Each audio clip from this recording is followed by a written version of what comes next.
Hi guys, welcome back to another video. If you're new here, my name is Linda and I make videos about life in Canada. If you're not new here and you're subscribed and you support the channel, thank you so much. I really appreciate your support. So in today's video, I wanted to do a follow-up video on last week's video.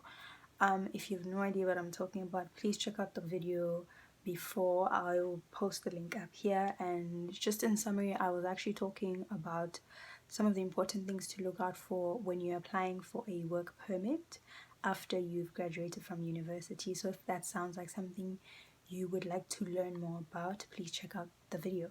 So to follow up on that video, today I wanted to talk a little bit about how to find a job, because last week we were talking about things to look out for when you're applying for the PGWP, the post-graduation work permit. So in today's video, I'm just going to be touching on some of the things that I did or looked into, some of the tools I used to find a job in Canada. And I think these tools are applicable whether you have a PGWP or you're a student and you've just been struggling to secure a job in the Canadian job market. So the first tip I have is something one of my mentors shared with me, and she didn't really give it a name, but I'm gonna call it signaling. And basically what this means is whatever job you're interested in, make sure that your resume has some sort of work experience, skills, or volunteer experience that sort of signals to the person who's hiring for the job that you are interested in either that job or working in that industry. So to give an example, so at the time when I was talking to my mentor, I basically told her that I wanted to work in the banking and finance space, and that was a space I was interested in, and I was looking for opportunities to get an internship. This was like back in university, and she told me that, but when I look at your resume, it doesn't really signal that. So it doesn't really tell me that you're interested in that space. It's a bit too diverse. Like it's a mix of like anything and everything. So it doesn't really signal that you're a university student who's trying to, pursue a career in banking. And so she then said one of the ways you could do that is take a course in university that is in that space, even if it's just an elective, or you could volunteer, or you could take time outside of school and start building your skills. So say for example, if you wanted to go into the IT space, you could start taking coding courses on the side, right? Like let's say for example you're studying business, but you want to switch into like an IT environment. You could start making time to take coding, even if it's just basic coding skills. That way you can put that in your resume, and if you apply for a startup tech company, at least there's something that signals to them that you are interested in that space, and you've become resourceful, in the sense that yes, you're studying business, but you've tried to find ways to acquire more technical skills that are valuable in that industry or job. So I think this is honestly really good advice, and it's something I tried. I remember when I was in university, I volunteered for an organization that helps spread financial literacy in different schools, and so they're always looking for volunteers every year, honestly. And I just dedicated time one semester. I was like, I'm going to volunteer, and even if I just do it once.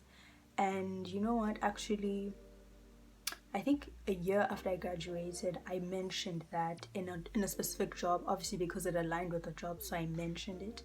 And one of the managers was hiring for the position was actually noticed it and said, I'm pretty impressed that you took time to volunteer into that organization. It turns out they had also volunteered for that same organization, so they know what it's about. And for the manager, it spoke to them in the sense that it signaled that, even though I may not have all the time to find a job in banking, or I may not have all the skills, but I've tried to be resourceful by either like volunteering or taking a specific course that is important in the banking and finance space. So I would really recommend that you start doing that. Think about where you want your career to go, and think about, okay, what would an employer be looking for, and what are those different skills that I could start building up. So the second tool that I would suggest you use or look into when you're looking for a job in Canada is LinkedIn. LinkedIn is your friend. Like, LinkedIn, if you're looking for a job, you must have a LinkedIn profile. If you are looking for people to hire, you must have a LinkedIn profile, even if it's just your company profile, right?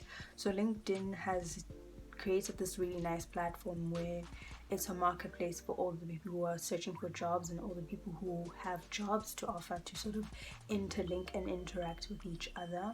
So I would definitely suggest setting up a LinkedIn profile. Look up on YouTube. There's a couple of people who are really well versed on like how to make your LinkedIn profile really organize and appeal to, you know, the kind of employer that you're looking for. So first thing I'd say is open a LinkedIn profile. But the second thing is, once you have a LinkedIn profile, there's tons of different resources on LinkedIn that you can take advantage of. There's something called LinkedIn Learning, which is basically LinkedIn has created a platform where you could learn different skills. So there's courses that you can take for free. Most of them are free, I believe. And basically you could learn anything from like how to be a bookkeeper to how to organize an event. Like, it's just a range of different skills, and they've gotten different experts to sort of speak about those skills or jobs or roles.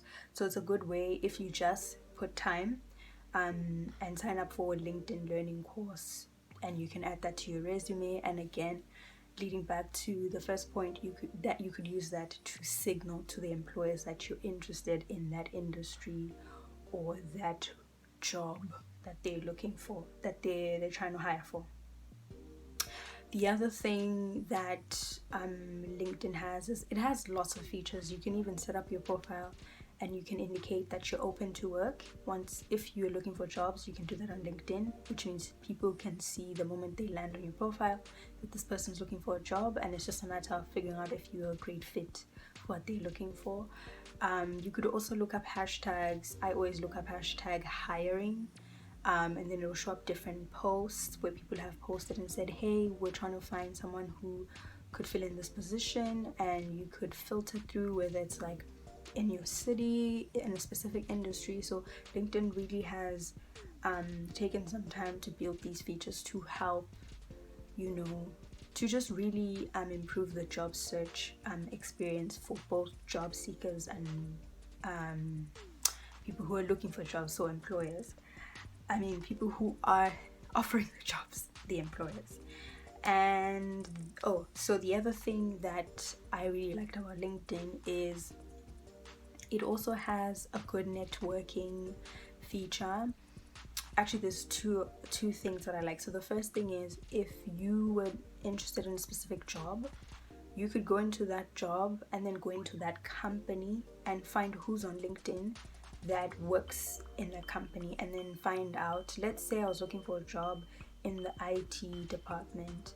I could find out who works for the IT department who's on LinkedIn, and then click on that person's profile, and it will show me if that person is connected to anyone that I know. So if we have any mutual connections, it will let you know. And I've done this many times where I realized I was looking into a certain job and I found someone who was in that position, and then it turns out they were mutual connections with someone else that I'm already connected to on LinkedIn. And so that way I was able to reach out to the person and explain, hey, I'm interested in this job. Could you please connect me with this person if you don't mind? I just want to learn more about the company or the position and see if it's a good fit. So just with a click of like a job, you see how it networks you and leads you to the company, who works in the company, who might know someone who works in the company. So it's a brilliant tool that they have. The other thing is, so another interesting feature that LinkedIn has, I don't know if they still use it now, But there was a time when, if you, let's say you attended a conference, and I don't know, let's say you went with a friend, but you really wanted to network with the other people in the conference, because most people, if you go to the same conferences, it's safe to assume that you guys have similar interests, right? And if you have similar interests, maybe you have similar like visions or career paths, and like you guys could support each other and connect and reconnect each other to your other bigger networks. So LinkedIn has this feature where you could turn on, I can't remember what it's called, but basically if you have your LinkedIn app, yeah, I don't know if the switch is still available, but basically what you would do is you turn on your visibility in the room, and then it will show you who is in the room, first of all, who's connected with you, and who also is in the room, is attending a conference right now and is on LinkedIn, and you could connect with them, right? Like you could find out, oh, so and so is a CEO and they own this business, and they in the exact same conference room as you. So you can see how powerful that is. So really, I would say open a LinkedIn profile. It'll help you. You don't have to use it as actively as most people. I don't use it as actively as most people. I just go there to take advantage of the different tools and features that I like to use, that are helpful for me. Okay, so the third tool that I would suggest you look into is the job bank. You can go to jobbank.gc.ca. So basically, it's a website. It's called a National Employment Service, where all jobs that are available in the entire country are posted on this website, and it's just a matter of filtering through, you know, the different industries you're interested in, the kind of jobs. So they have jobs for students, jobs in health, agriculture, retail, food services. There's a lot to explore. They even have statistics on, they also have statistics on, you know, how the labor market is doing, and where they see, you know, because the government does study these trends, and so it's a very useful tool. I've never really found a job there, but I've definitely looked into it sometimes, so I know some people have used it. So I would definitely encourage people to go to this website and see if they can find something that is a good fit for them. So number 4 is recruitment agencies.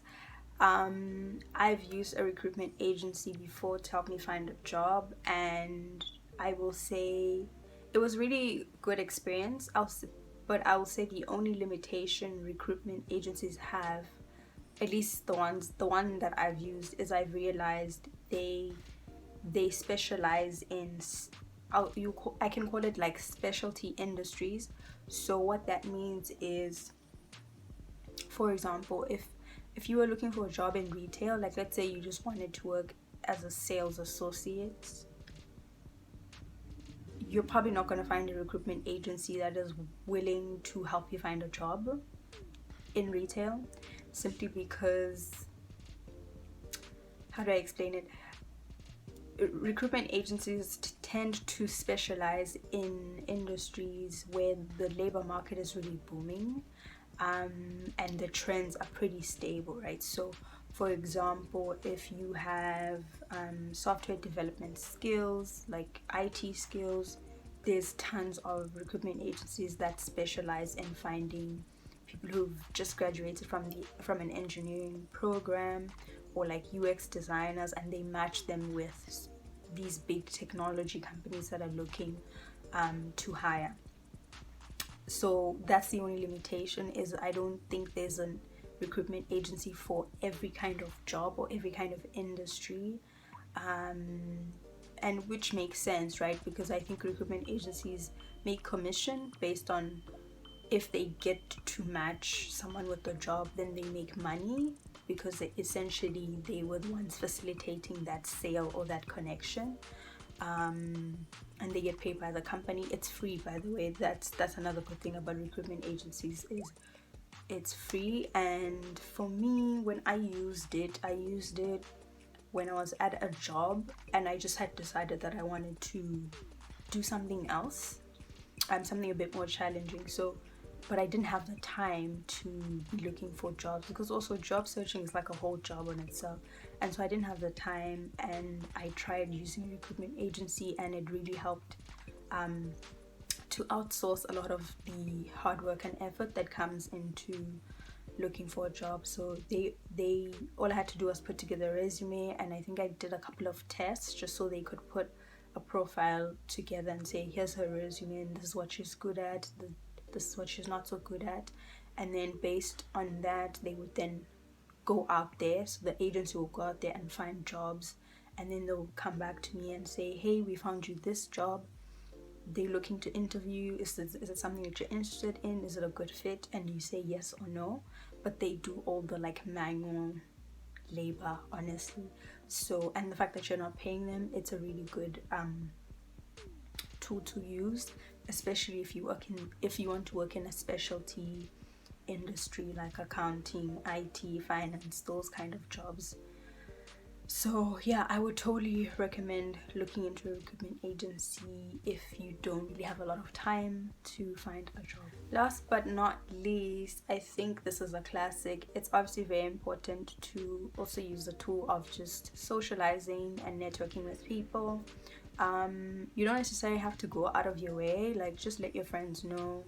You can let your family members know. You can let your family friends know that, hey, I'm looking for a job, or you know, in a few months I'll be graduating, or in a few months I'll get my GGWP, and then I'll start looking for jobs in this industry, and talk to people who work in those industries, or ask them to connect you to people in their network who already work in that industry. So there are all these new tools in today's day and age, but I think word of mouth and just, you know, reaching out to your friends and your network is still a classic tool to use to let people know that, hey, I'm looking for a job, please think of me if we see something in your company, or if you know someone who might be looking to hire someone who has the skills that I have.